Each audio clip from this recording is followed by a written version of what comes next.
Check, check. Mic check. You there, Jeremy? Yeah, I got you loud and clear. Let's get it going. All right, well, here we go. This is Golf Nation, the show that brings you interviews with the best and brightest people in the industry. Join us for a round as we learn about their life, business, and so much more. Golf isn't just about playing the game, it's about connecting with others and getting away from our everyday lives. Now here's your host and the CEO of GolfCritique.com, Jeremy Lee. All right, Golf Nation, you are listening to episode 35 of the Golf Nation podcast, and we are back with another great guest on the podcast. Over the past couple weeks, we've been working our way around the Sandhills and the Carolinas, and today could be one of our most fun episodes yet. Our guest today comes from a golfing family, has been brought up around the club business his whole life, but what is so unique about him is it's all about bringing fun back to the game. The real reason we all play this game, really, enjoy time with the buddies, kick back a couple cold ones, and definitely put some money on the line. Golf at its true core. Now he's taking on a new challenge and going to revitalize the incredible 1906 Donald Ross design right here in the heart of Southern Pines, North Carolina. Today, ready for some laughs, some good stories, a whole lot of fun. Please help me welcome the general manager at Southern Pines Golf Club, Mr. Blair Miller. Hey, thanks for having me. Hey, great to have you. Yeah. We have quite the setting that we're sitting in today. A lot better than inside. Yeah, it's not too humid yet, so we'll take that. And yeah, it's a nice backdrop we have here. Yeah, it's beautiful. I know. So I love getting outside and being in the natural. We can kind of hear the cicadas in our background. But 18th hole we're looking at, sitting on the deck here at the club, and we're going to get into all kinds of really cool stuff with Southern Pines Golf Club. I mean, this is really a hidden gem, in my opinion, here in the Sandhills. Yeah, I agree. But I want to really kind of jump in. It's PGA Championship week. Risky. We got a lot of stuff. You got any bets going for PGA Championship? Yeah, I got one with my friend Tony. We, played a little pool game to decide, and then we drafted 5 players that we thought would work out. He went first pick. He won, of course. He goes... Who's his first pick? Justin Thomas. Oh, well, that's easy. Yeah, of course. Yeah. So, naturally, I just came back with Koepka. Well, that's not bad. Yeah. I think Brooks is back. I picked him this week, too. Yeah, I mean, Brooks, dude, that dude, he's like the Tiger of old. Tiger, when it was major time, you were going to get his best. Yeah. But I think Brooks is like, I don't know what it is about Brooks. He's not the bad guy like Breed, but he's bad enough that people are like, God, freaking Brooks Koepka. Is he going to win it again? Yeah. He's got a little cockiness to him, but I like it. Hey, yeah. What's wrong with that? Yeah. Like, if you can back it up, dude. And in the majors, he normally does. So. Oh, my goodness. Well, we're playing at Harding Park this year in San Francisco, which is an amazing municipal course. And if you look at the weather, normally San Francisco's got crazy weather. But this week, I think it's really calm, beautiful, 70s all week. Like, other than the fog that's been rolling in every morning. But it's pretty chill out there this week. Yeah, I know the players and caddies are loving it from going down in Memphis, which is probably the hottest, most humid place they play on the tour. Armpit of the United States. Yeah, so to go there in late July to San Francisco, I'm sure they're loving the forecast out there. Yeah, and I agree. And it looks like they did some renovations back in 2013 on Harding Park just to kind of get ready for. I guess the championship that was back then. I believe they've already played.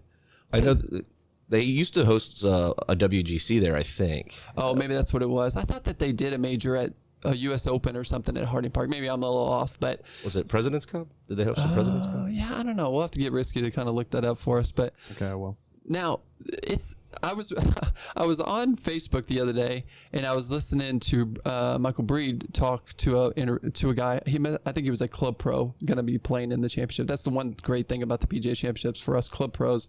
We actually have a chance to play in it. I mean, it's a pretty hard road to get there, but it's at least one of those things that you can do. But he was like, oh, it's really not playing that long. But I'm looking at the stats. It's a par 70. And it's 7,200 yards. Isn't it crazy that now 7,200 yards is, not that long. Considered short. Yeah. It's like, not too long. Yeah. I mean, that's so far. I mean, that's like, and to be a par 70 too, that is, like you said, it's beast mode. You really have to turn on something extra. Well, the rating on it is 74.3. I've played golf in almost my entire life, and like to consider myself reasonably knowledgeable about golf, and I to this day have no idea what slope and rating mean. I mean, it makes no sense to me. I don't understand how the handicap system works. You know, you just enter in a few scores. I don't know what slope and rating means. 74, sure, sounds hard, I guess. Well, the way I always look at it is like basically 4.3 shots to the field. Okay. When I look at rating, 74 on a par 70, you basically have to give, the course is giving you 4 shots. Yeah. So it's crazy. But I'm with you on slope. I'm like, well, slope is normally just kind of double what the rating is. I know it's very confusing, even for us who've been around the game for a long time. I'm so glad that he admitted that, because we're all like, yeah, slope and the rating. I'm like, I have no idea. Yeah, I don't think I would have ever admitted that. Yeah. I really don't understand what it means either. I know, but I don't ever look at the slope, because I'm with you on the slope. I don't really get the whole gist of the slope, but I do understand the rating of 74.3. You just basically, the golf course is giving you 4 strokes, or taking away 4 strokes. Basically, it's expecting you to shoot 74 on a par 70 golf course. So I guess that part I understand, but then is it versus a par 70 or a par 72? I guess it doesn't matter. It's, you play the course in as few strokes as possible. But never been worried too much about those two. Well, numbers. that's because just you're go a out there good and play. player. Sometimes. Yeah, I didn't know you were such a good player. I've heard some scores that you've been shooting at, and the best thing, I saw a Facebook post where you chipped one in and you were going bonkers. It was awesome. You were like over on the other side of the bunker at Mid Pines, and you were in some crap lie, and you just like boom, and it's like went in. Dude, he ran 50 feet. It was hilarious. Oh yeah, I normally don't react like that, but it was we were playing that day, and we played 27 holes, and that was hole 26 of 27. And I was playing with my cousin, who's got some status on some tours out there.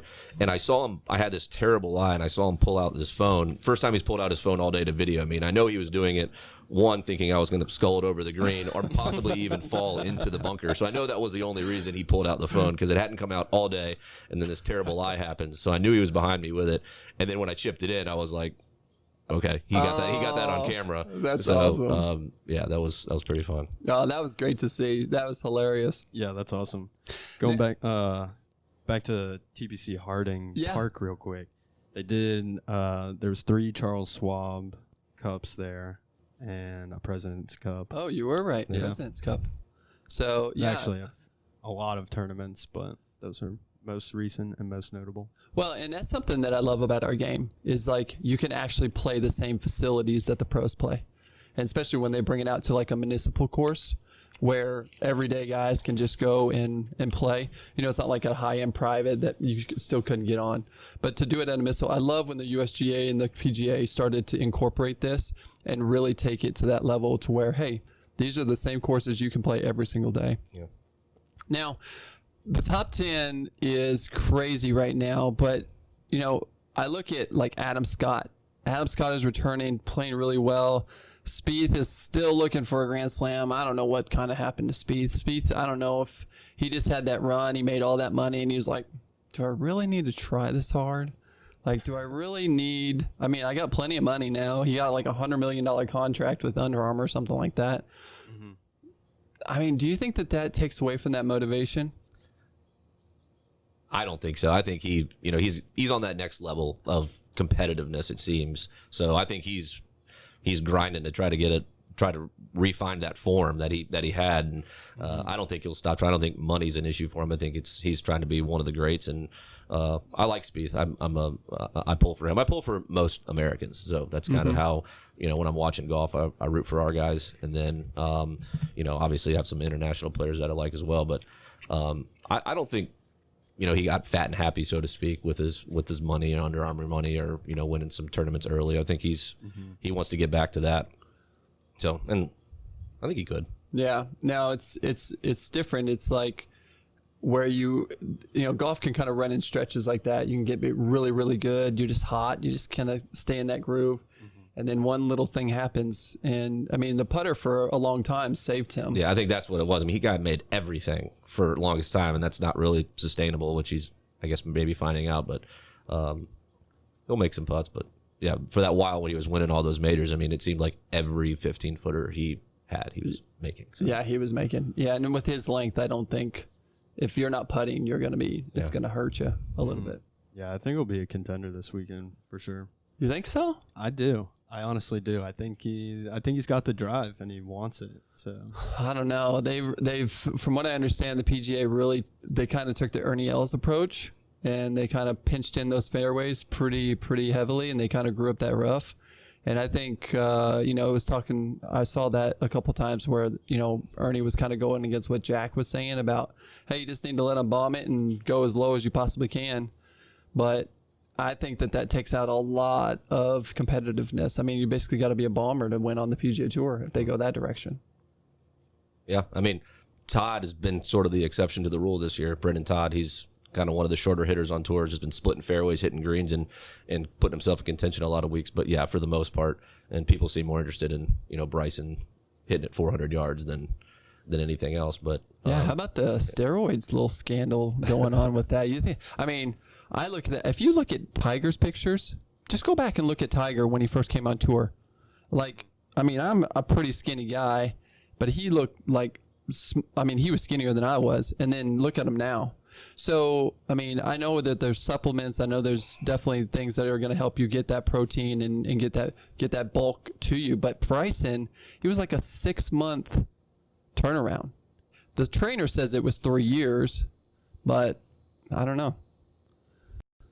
It looked like it happened a lot faster than that. It looked like pre-quarantine he was just kind of a normal-looking guy, and then 4 months later he came back just jacked and swinging out of his shoes. But now he does say he's eating 6,000 calories a day. I do that. 6,000. yeah, probably not. I mean, I probably do some it days too. Although I don't ever count a single calorie that I eat, but no. Okay. Well, I know our winning pick is Koepka this week, but what about you, Jeremy? I don't know. So the top 10 is so weird right now. Like, you got Thomas at number 1, which he's been trending towards getting to number 1 for a long time. You got John Rahm, who's been playing really well. McIlroy is always at the top. It's good to see him join. If I was going to pick one, probably Rory. Rory has been playing so consistent for so long. So I think that Rory could really have a good chance as far as he hits it and as good as he hits it, that if he's putting well, I think Rory has a really good chance. It's great to see Webb top at 4. Webb. Webb is like another Jim Furyk in my opinion. He's not flashy. He kind of just goes out and does his business. But he has like 22 wins on the tour now. Isn't that crazy? Yeah. Like, that's impressive. Well, and you never hear anything about him. Yeah, almost never. He just goes, does his business. He's at your guys, but he comes out here a lot. Yeah, he's got a place down the road at CCNC. Him and his family will come down there a few times a year, and then he does his Webb Simpson Foundation, his charity event at Mid Pines every year. Gotcha. So, actually, this year they with the COVID thing, we couldn't make it work, but he normally comes down. And Webb's a great guy. I've known Webb since I was a little kid, so he's been beating me for a very, very long time. Doesn't surprise me at all because I've seen him shoot these scores since he was 8-9 years old. But he's having another great year. I'm always rooting hard for Webb. Yeah, no, Carolina boy. I mean, it's always nice to see guys, local guys, make it. Yeah. I mean, we all know how hard it is to get to the tour. I mean, to get there and be successful and to be top 4. I always go back to how many people are actually playing on tour. It's like less than 1% of all golfers actually play on a tour in the world, which is insane. And to be number 4 in that category is pretty insane. Yeah. So, and then to round off the top 10, Dustin Johnson, which doesn't surprise me. He's been playing well. Koepka, obviously. Bryson has really put a show on here in the last, so it's going to be interesting to see what happens. Obviously, they did make the reference of he has never failed a drug test. So guess what he's going to be taking this week? There ain't no question that Bryson DeChambeau is probably going to get randomly picked for a drug test. But we all know that we're all hush hush in the golf business. So I don't even know if they would announce it. They typically don't. I think there's some, they'll try to kind of cover it up with something or an injury or, Dustin's leave of, personal issue, things like that. So I don't, the PGA Tour doesn't really like to, publicize those sort of things. So I don't think we'll ever know, even if he does. Now, I will say you better watch out for Patrick Cantley. Patrick, his number 10, he went to Stanford, and obviously he's probably played that golf course many, many times. So that's somebody. And then Adam Scott, number 9. He's our age. He's still just pumping them out, staying consistent. That's really good to see him. I think we all think, I would say probably the best swing on tour. Yeah, I wouldn't have guessed that he was top 10. I don't look at the rankings all that often, but that's surprising to me that he's in the top 10. But yeah, I guess he's steady. Steady Eddie. Ain't nothing wrong with that. Making that change. Yeah, well, if we're doing top 10 player picks that will not win, I think I would be taking Adam Scott for that one this weekend. Well, he usually has some putting woes in the majors. Yeah, is he still trying to use that long putter? Well, I don't. That kind of got screwed. Yeah. What's your thoughts on that? It's been a long time since we talked about long putters. It's actually really funny because that I have a story that kind of ties in with Harding Park. So I was never a great putter, average maybe at best, and so I switched to the belly, 10 years ago or whatever, and then. When it was getting outlawed, I was like, they're like, what are you going to do? I was like, I don't know. I'm going to use it until the last day I can. I'll use it till December 31st of whatever year that was. And so I was out in San Francisco around the holiday time and actually went and played Harding Park. Now, I didn't bring my clubs. It wasn't a golf trip. It was just out there. And so I went to go play Harding Park with a rental set. So, keep in mind, I'm using a belly, and rental sets don't normally come with a belly putter. So I had been using a belly putter for probably 5-6 years at the time and went out and played Harding Park with a short putter for the first time. And, it was just as bad as it could be. I wasn't even hitting the hole from 3 feet. And, knowing that in a matter of days now, the belly was going to be outlawed, and I was just like, man, this is not going to work. I can't do the short putter. I'm going to have to find something. So, when I got back home, I found the arm lock putter, and ever since then, I've been arm locking it because that one round I played at Harding Park with a short putter. It's the only round in the last probably 10, 12 years that I've played with a short putter. It was as bad as it could be. It was yips. Couldn't make anything. Was lagging 5-footers just to try to make sure I wasn't three putting from such a short distance. Right. But yeah, so Harding Park is the course that made me realize that the short putter wasn't for me. And I like the arm lock. I think more people would probably switch to it if they had the patience because you get a new putter. You feel like you're making everything. You're excited to use it. It looks great down there. I just got this new putter. You normally make everything for the first few rounds with a new putter.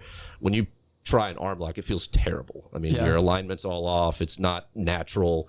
Where's your ball placement on an arm lock putter? It's pretty similar. I've got like this Bettinardi sort of Matt Kuchar model, and I think it's got something like 6 degrees of loft on it because you forward press it so hard, and so it kind of evens it out, gets it back to a degree or whatever a normal putter would be, and so. But it's not a natural feeling. I've had some buddies of mine that they've kind of seen me do it and that have given it a try, and none of them have really stuck with it long enough for it to work for them. But I think it's probably a 2-3 month commitment to probably not putt well, and then hopefully things turn a little bit better for you. But I need some sort of crutch putting. Just putting with a short putter like that isn't for me. And then is that a cross hand? I don't. I putt normally. I goes up my left arm, and I putt just regular. Oh yeah. Okay. So you're basically just holding it in. Interesting. Yeah. Oh no, it'd be this way. Wow, that's even tougher. I'd have to see that. Yeah. I can't even put that in my mind. Yeah, it sounds pretty interesting. Yeah. So back to who's not going to win this week. Bryson DeChambeau is not going to win this week. That's too much pressure, I think. When you're talking about steroids and, that's going to be, unless he's out to prove himself wrong. Unless he's out to be like, okay, we're going to, you think I'm going to go do this? I'm going to test negative, and then I'm going to go out there and whoop your butts. So we'll see. How about you? Who I think in the top 10 isn't going to win? That's not going to win. Geez. I mean, I would agree with that. I think Bryson is so technical with everything. I think the one factor that he can't really control or whatever in his mind, it would be the rough. When he's in the fairway and off the tee and on the greens, he's got all this mathematical equations. I think, if the rough is as long as what they're saying, I think that's a variable that he probably struggles with. So, sure. I would agree with that. Again, I agree with Steve. I mean, I didn't even know Adam Scott was in the top 10, so that's probably another one. But yeah, most of those guys that you mentioned, I think have a pretty good shot. But I guess those would probably be the two that. Who was 10? 10 is Patrick Cantley. Oh, Cantley, yeah, he's definitely got a shot. For sure. Yeah, I'm not taking him out. And then number 8 is Patrick Reed, the bad boy of golf. He has really taken on that. The most hated man in golf. I know, and I don't get it, man. Like, I'm still dumbfounded over the yellow brush back of the sand. Yeah. I said earlier, I pull for most Americans when I'm watching golf. So I'm going to go talk a little dark horse because I really think that Colin Morikawa can pull off this win. He's from California. He's been playing lights out. I mean, he's coming out of this thing like crazy. I mean, that would be awesome. I hope he's in the field because that would make me look pretty dumb. But I mean, I've just been kind of hearing his name all the time on the leaderboard, and it's like, wow, this kid's got some game, and this kid's gonna go far in this game. Yeah, that would be epic to watch happen.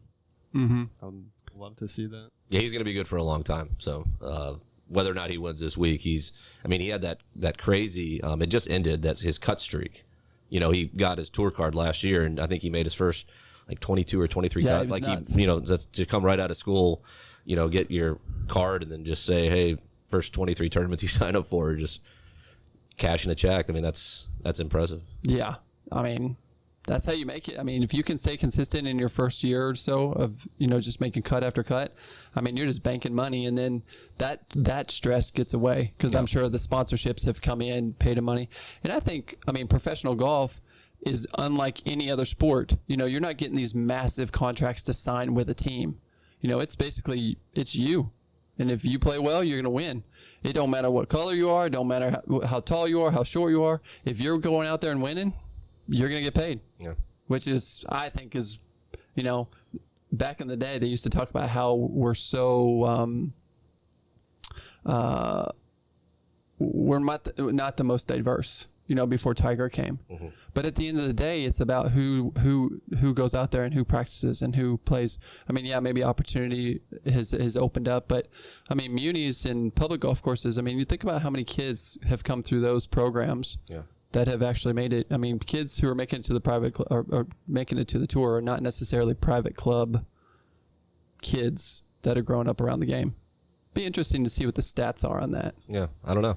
I bet the private club industry would be like, hey, if you want your kid to go pro, come be a member at our club. It's a good pitch. Yeah, it really is. We should do some research on that. That'll be interesting to see how many kids grew up in a private club atmosphere that made it to the tour. Because I always say, go find 3 buddies who love the game if you want your kid to be good at golf. That want to go to the golf course and spin there 54 holes a day, go to the pool, come back, play another, practice. That's how you're going to be good. Is that how you grew up? Yeah, I grew up just playing a lot. I didn't go to the range and beat a bunch of balls. I was just kind of went out there and swung as hard as I could, tried to hit it as far as I could, and just like to play and just learned that way on the course. I mean, I had some lessons from some family members, but for the most part, it was just going out there and just playing and having fun. And I think that's kind of what they're, from what I hear that they're teaching the young kids now is just tell them to go out there and just swing at it, because you can straighten them out, eventually as they get more serious into the game, but you can't really teach length. So they think they're just recommending them to go out there and just swing away, try to hit it as far as you can, and then because that's the name of the game now. You can't get the guy out there hitting it 275 and straight. I mean, you can be a great amateur player doing that, but you're not really going to have a chance on tour to compete. So just swing away. Yeah, it'll be interesting if the course setups change. if they really start growing up the rough and everything for every single tournament and kind of take that away, where accuracy becomes, not only do you have to be long, but you have to be accurate. Because can you imagine if they keep it at 7,400 yards and then give you 6 inches of rough? I mean, some of these guys would be sitting 6 irons out of the rough into those 12 greens. I'm like, whew, good luck with that. I don't think that's going to go over very well. Yeah. I don't think the pros like to be shown as bad, though. So I think they might have a little say in how that setup is going to be. Yeah, I mean, Yeah, well, they can show whatever they want on TV. Well, that's true. You know, they're only going to show the best shots. So if DeChambeau shanks one out of the rough, then we'll probably never see it. I don't know. We saw that 10 of DeChambeau and that meltdown. I knew you were just about to bring that up. I know. As soon as I was saying that, I was like, well, they did show that. I know. Well, I mean, and it's good that we're getting a little bit more, like, we're going to show the bad things about golf. I mean, we're going out there every day having the bad things about golf. It's not like we're going out there and shooting 68s every day. Well, unless you're Blair Miller. I heard he can drop in the 60s. Can you drop in the 60s still? from time to time, yeah. Yeah, see, he was like shaking his head. He's like, yeah, I can do it. I can't touch the 60s. I'm not even close. Me either. Risky, you're not even close to the 70s, buddy. Definitely not. All right, well, let's talk about this amazing facility. If nobody knows about Southern Pines Golf Club, it is a very diamond in the rough. Let's say, would you agree? Yeah, absolutely. It is something that has been around since 1906. It's a Donald Ross design. Mm-hmm. He designed all 18 holes. Mm-hmm. Actually, did he do all 27? I think he had the plans for. I mean, I think he mapped out what we call the little nine here, the third nine. That wasn't completed until like the 1930s, so he wouldn't have been around for that. For that one, yeah. But I do think the drawings were original Ross. Yeah, and then we got a little bit of renovation on the greens, right? Mm-hmm. I don't think if you look back in the pictures, it's amazing because you can still see postcards. If you go down into the Tough Library or anything like that, like there's still postcards from back in those days that they have pictures of these sand greens just flat as flat as this green and square as this green. It's just pure sand. Yeah. You know, that's back in the day before. When did we start? 1920s maybe? We started doing grass greens. Yeah. I mean, I know looking back on all the pictures, whether it's here or Pine Needles, Mid Pines, or Pinehurst. I mean, all those Ross back in the day, it was sand greens. That's how they used to putt. Amazing. And so your other two clubs are Donna Ross clubs as well, which is amazing. And so we'll talk about the acquisition.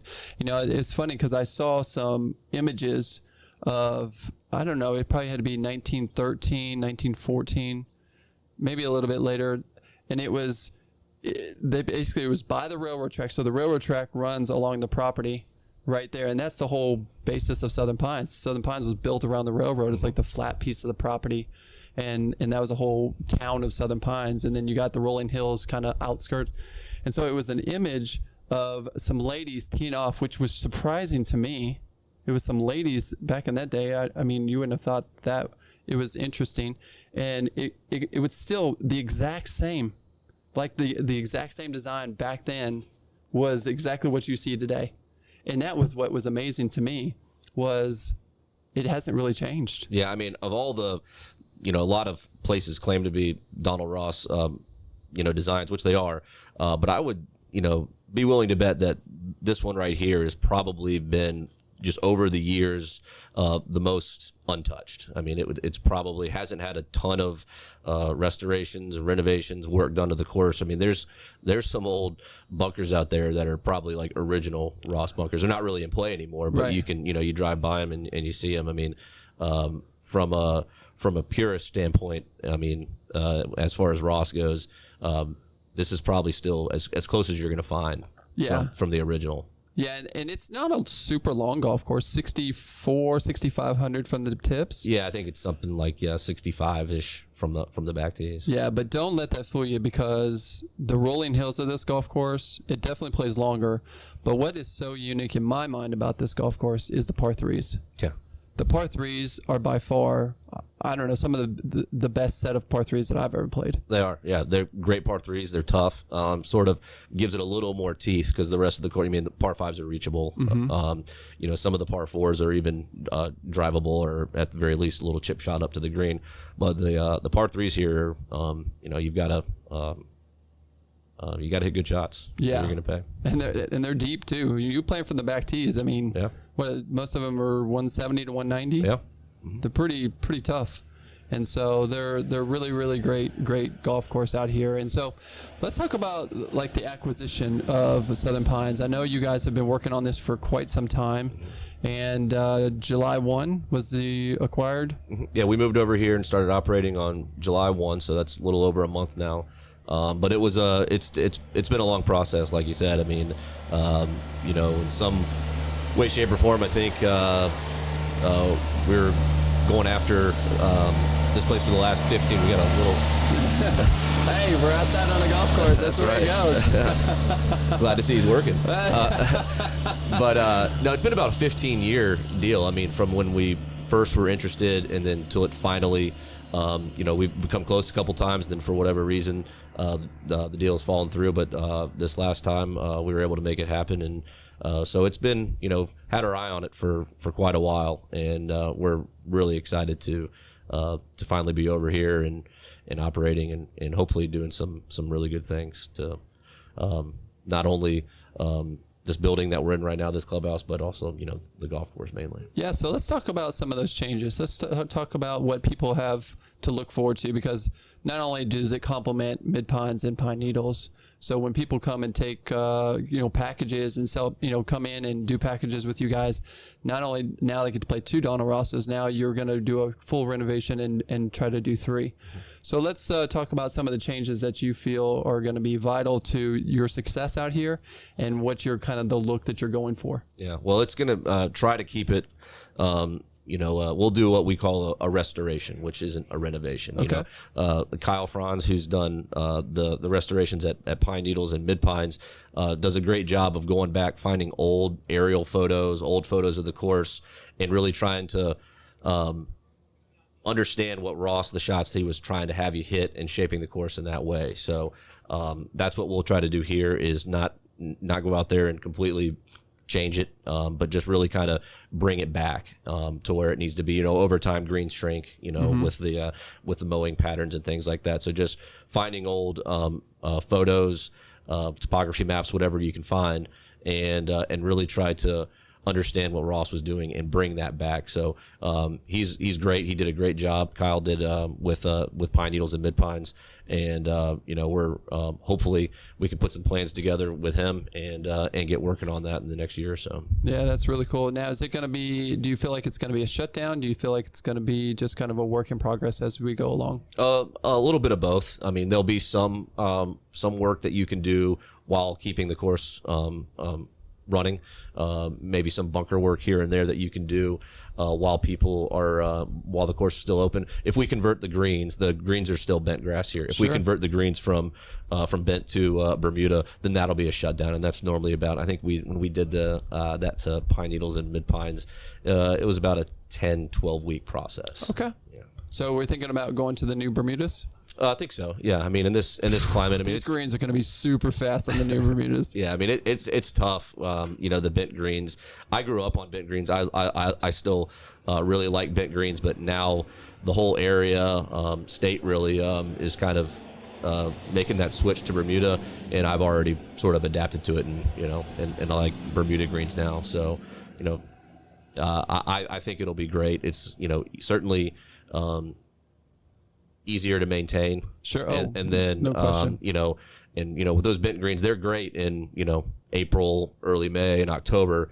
But the rest of the year, it almost seems like you're just kind of fighting to keep them alive. They're, you don't want to lose them. You keep them a little bit slower. You don't want to cut them too low and run the risk of that. So I think Bermuda is a good option, and certainly it'll be great here. Yeah. Now, I will say, your pin placements are probably going to get reduced because there is a lot of undulation in these greens. There's a lot of movement. So it'd be interesting to see how fast these things get with the Bermuda compared to the bent grass. Yeah, so we had the U.S. kids here last week, and I actually went out with our superintendent, Matt Hunsucker, and set the pins for him. They needed 3 days of pins, so I just kind of wanted to do it just with him to kind of see the greens, get a better idea for him, set some pins and things like that. And I mean, there's going to be some portions of green that are part of the green, but you could never put a pin there. Yeah, I mean, like number 2 is pretty much a tier, 2 shelves. Yeah. I mean, that whole bottom, it's really more of a false front, I guess, is what we'd probably say. But it's a great par 5. It's a small green in the front, but then it kind of opens up in the back a little bit. But there's so many cool variations of this golf course. If you've never played Southern Pines Golf Club, it's definitely something that you have to come see. Risky, have you ever played here? I haven't, no, but I'm we'll have looking to get forward to around. doing it. Bring your this clubs. is- I did not bring out my there. clubs today. He's got too much work to do. We got to get this thing going. Yeah, I got a busy day ahead of me. But Yeah. anyways, Well, I definitely think the sky's the limit for this. Any facility renovations? Yeah, I mean, we're we'll do some things. I mean, the bones of this building are there, so it's more might be knocking out a wall here and there, bar renovations, adding some new fixtures, some cool little photos that we found that will hang up and just kind of promote the history of this place. But nothing really to this building that will be you'll need to bust it down or anything like that. It's just inside cosmetic things, just kind of those sort of small projects. Yeah, for sure. And now we're on this like really cool deck, and I've been here obviously a couple times and actually worked here for a little while. And one thing I always thought about with this deck is, man, if we could extend this deck to the next pillar and kind of closer to 18, how cool would it be to have this like really big, huge deck, dinners, everything, stuff like that. So just kind of popping some ideas in his head. Yeah. Like, man, I love kind of like the overlook of 18, how 18 comes into the clubhouse. Yeah. And then being able to do those kind of things. No, this is the spot. This is when everyone gets done with their round.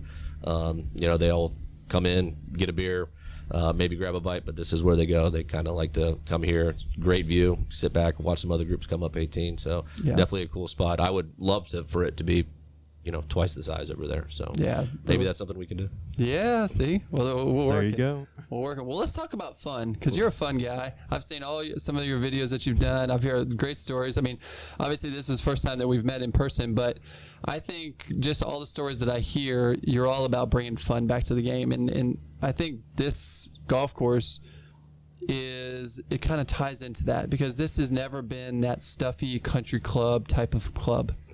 And so I want to kind of hear some ideas of what you're looking at in the future of, is this going to be a place where people can come more like a Baker's Bay? Like, hey, we're just coming to chill, have fun?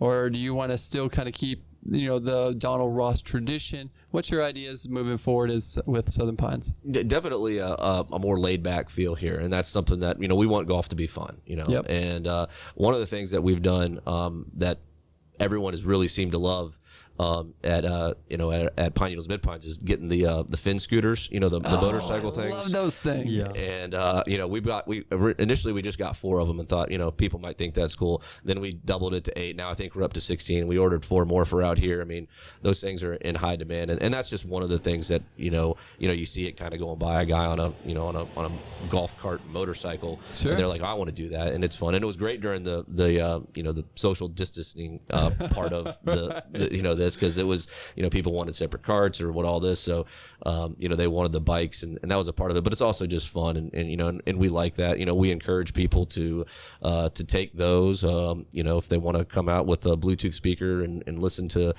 some music, that's great. I mean, golf should be about having fun. I think that's the only way that you can really grow the game, is making it fun for people. Kind of making it stuffy and too serious, I don't think you're going to attract that younger generation, and that's what it's all about, is getting new people involved in the game. But we want this to be a fun place. We'll whether it's making cool outdoor seating out here or around the clubhouse, doing something with the range, maybe some music out there, but then just bringing some cool things out onto the course. We want this to be a place that you can come to and make some good memories, and don't have to feel you're looking over your shoulder or watching your behavior, just having a good time. So what do you do to have fun on the course? You listen to music? Yeah. Listen to music. Drink some beers, drink some White Claws. Oh yeah, big White Claw guy. Your dad was like, dude, he loves some White Claws. I love it. Yeah, it's great, especially this time of year. It's refreshing and they're great. You just came out with some new flavors, so got to try those out. So. I gotta try some of those. Have you had the Truly lemonades? Yeah, I've tried them all. Yeah. They're all right. I like regular Truly better than the lemonades. But anyways, so tell me about this shotgun birdies thing. That's something that me and my buddies started a while ago. And basically what it was anytime anyone in the group makes a birdie, you all shotgun a beer. Oh, I knew it. We were totally, he was like, that's what it is. Yeah. So that's it. Yeah.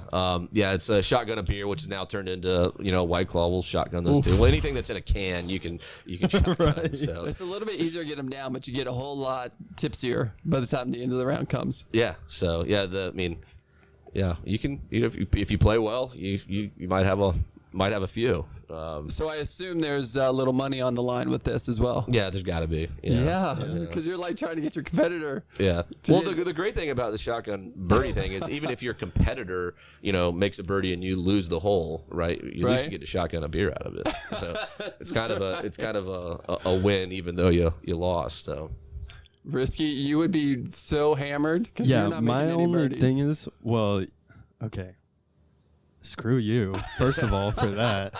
That was my clean version of what I really wanted to say. But second off, I can't, honest to God, I can't shotgun a beer. There's just something about it.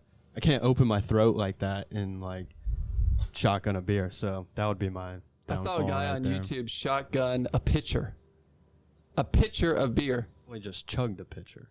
Well, that's true. I guess shotgun. You actually got to pop it. Yeah, there's some like physics to shotgun. Yeah. There's science in I'd shotgun. like to see someone shotgun a pitcher, but I don't think that. That would be a little tough. Definitely not. Well, that's interesting because, I don't know.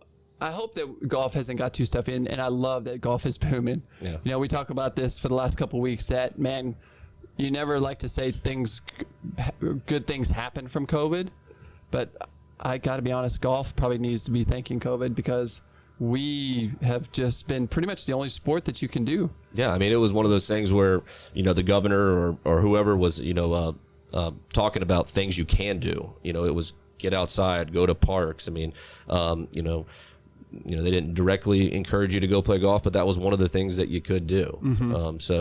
I know some private clubs, because there was, not a whole lot else for their members to do. Was some of the busiest months they've ever had. Yeah.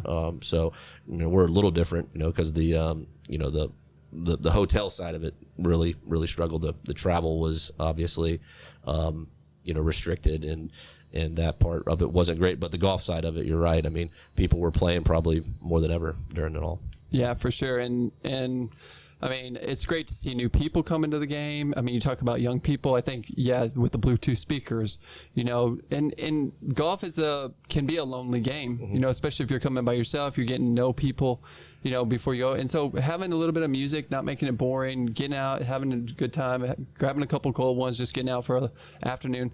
The one thing about this golf course is, that you can get off after work and get in 18.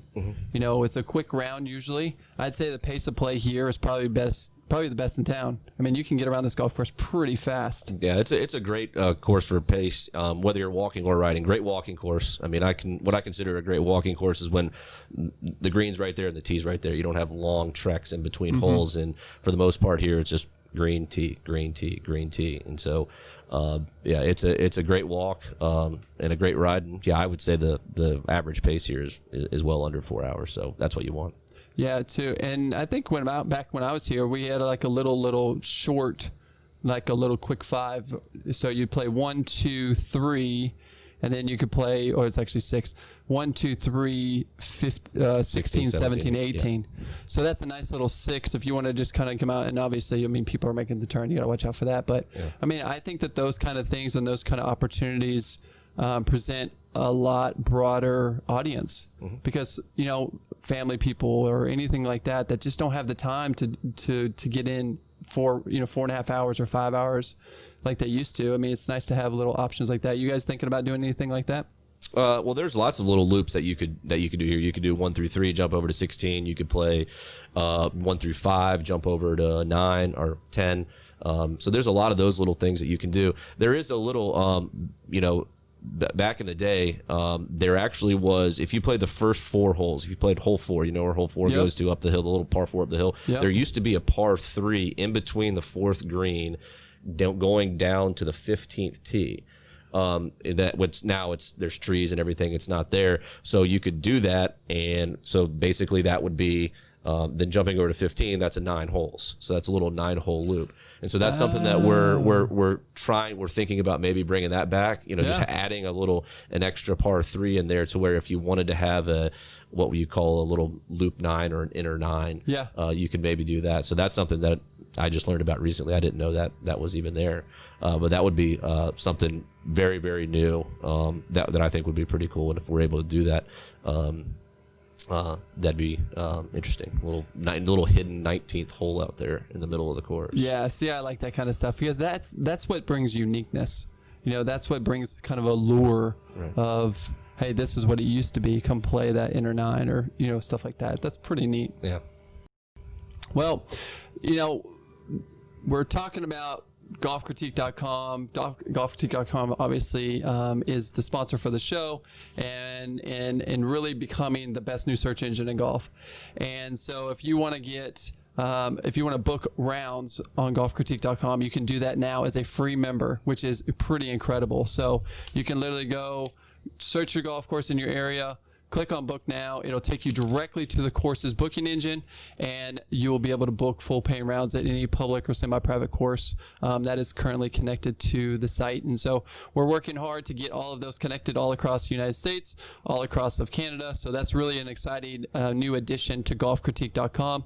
Also, we are adding 5 to 10 instructors a week to golfcritique.com, which have incredible perks. So as golf is booming right now, it's definitely something that you want to go check out, because if you're wanting to learn, or you're wanting to play this game better, or you want to get better every week, then finding a great instructor is probably the fastest. I'm telling you, it will pay off dividends if you just go find somebody that can help you kind of tighten up that game a little bit. You'll start enjoying the game better, and something that'll definitely pay off in the long run. And then finally, you can definitely check out entertainment with golfhub.com, which is where you can always find Golf Nation podcast.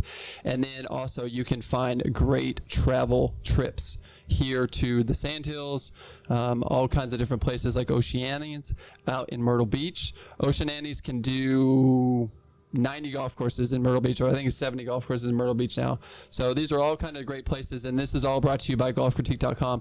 I'm most excited because Blair has decided that we can put Southern Pines on the platform, which we're very excited about. So he's going to have some incredible perks on there. So remember, if you pay $5.99 a month, or you can get 2 months free if you do the annual package, so it's only $59.99, and you can get incredible perks like 30, 40, 10, 20, 30, 40% off rounds at specific times through the day. It's a first come, first serve at all of these different golf courses, so it really pays off.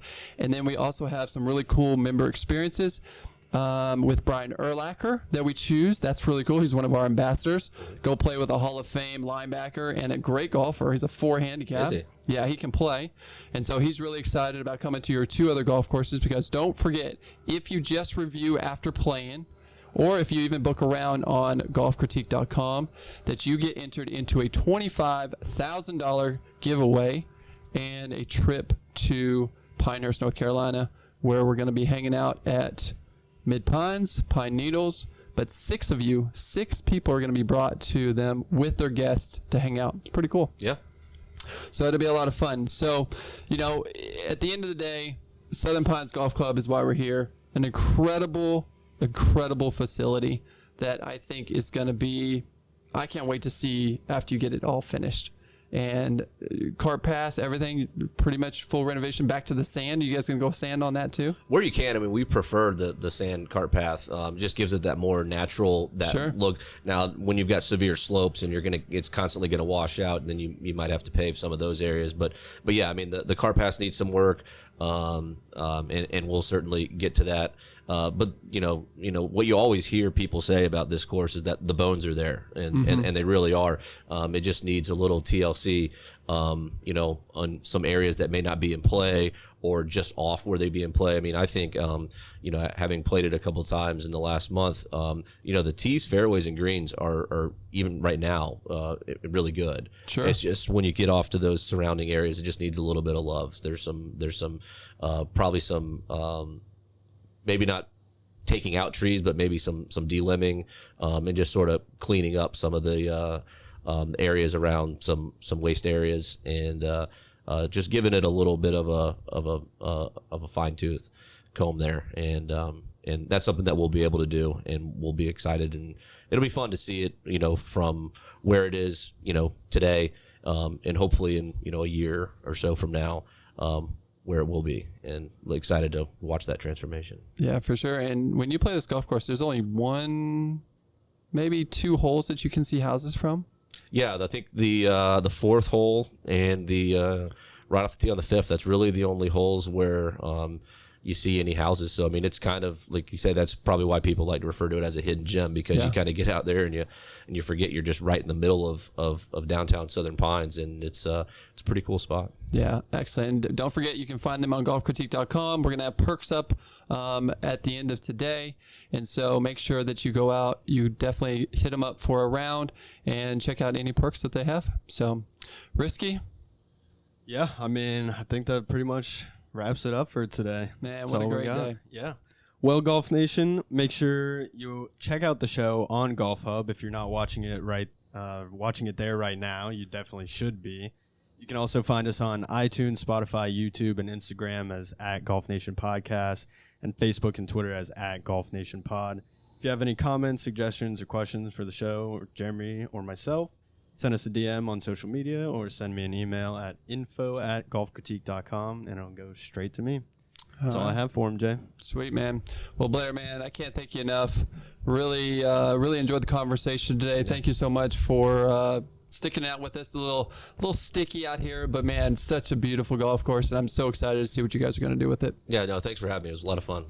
Enjoyed talking to you both. Absolutely. Well, we'll be back next week with another great episode. But until then, learn as much as you can, live your life to the fullest, and play golf forever. I'm Jeremy Lee. That's Risky. This is the Golf Nation Podcast. We'll see you on the tee.